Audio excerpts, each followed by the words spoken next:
So the editor asks about the miraculous cures that Swami performs, even to the extent of resurrecting the dead. He says, there are cases where you have saved people from drowning and other accidents in distant places. Medical experts have attested to remote controlled surgical operations performed by you. How do you do these? Then Swami says, my own Sankalpa, that is divine will and power as an avatar, this power is intrinsic, inherent, total and natural to my will and decision. So it is intrinsic, inherent, total and natural.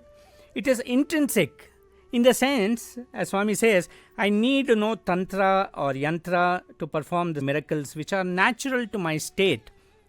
Swami did not get this power by doing some tapas, or he did not acquire these siddhis.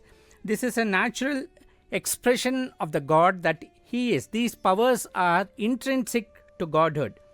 My powers are simply the expression or assertion of the reality of godliness which merges me with everything everywhere at all times and places. The miracles belong to the boundless power of God. Very interesting. I remember one day in Prashanti Nilayam, we were all sitting for bhajan, and Swami also was sitting. There was one doctor by name Dr. Alreja, who was the superintendent of the hospital. While the bhajans were going on, he just came and sat in the front.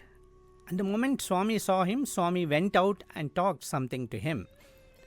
And they were conversing for a few minutes. And then Swami went along with him. We continued the bhajans. Bhajans were going on. After about 10 to 15 minutes, 10 to 12 minutes maybe, Swami returned. He sat on the throne and the bhajan went on and the bhajan ended. And then we got to know what had happened.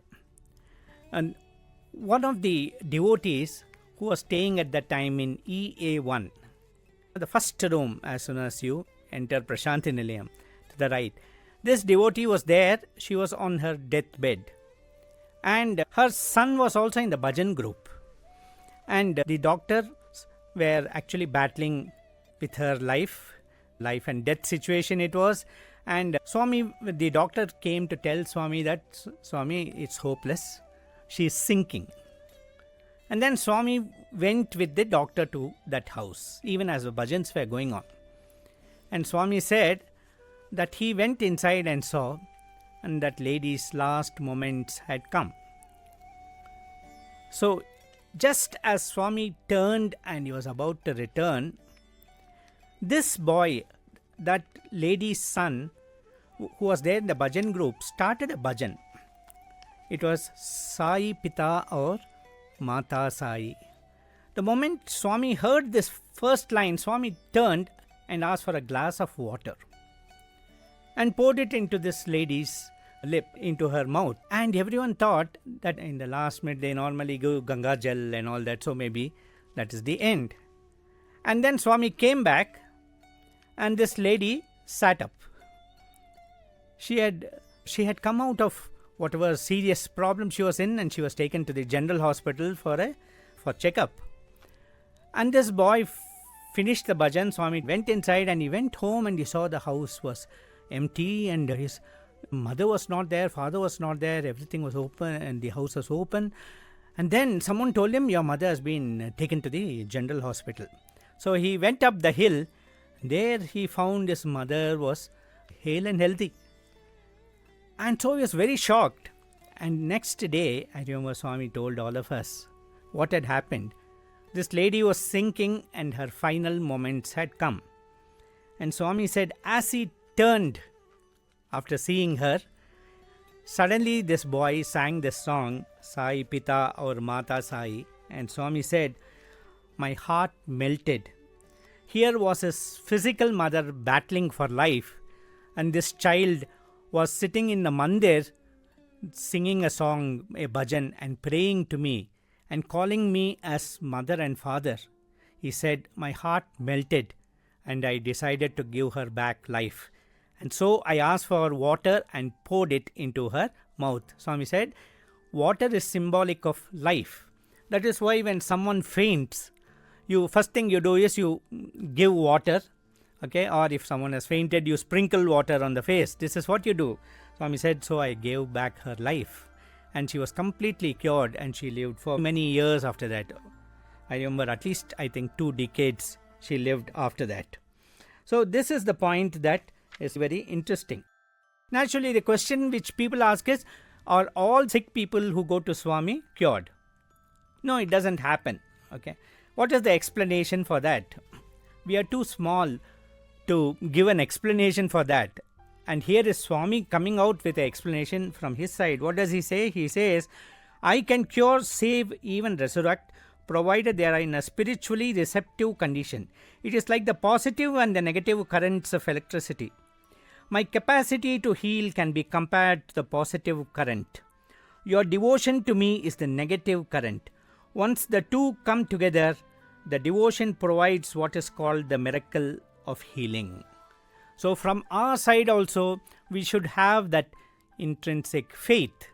In fact, even science recognizes this. We know that if a doctor gives the medicine, will not always be potent enough to cure. The faith of the patient in the doctor also has a certain percentage of power which is needed. And this is very essential if the medicine has to work. It's not like just a test tube phenomenon. It's not just like that. So, Swami says, these are neither magical tricks nor Siddhic powers. These can come to everybody. Siddhic powers can come to everybody with appropriate discipline and yoga exercises.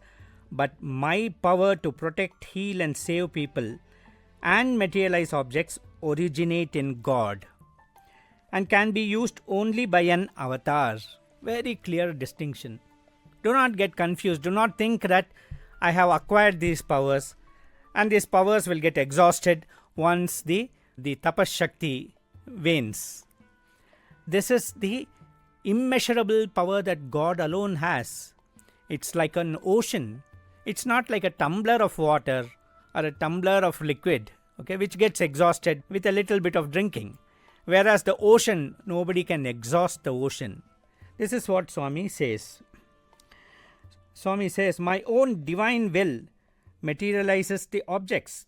I am everything, everywhere, omniscient, omnipotent and omnipresent.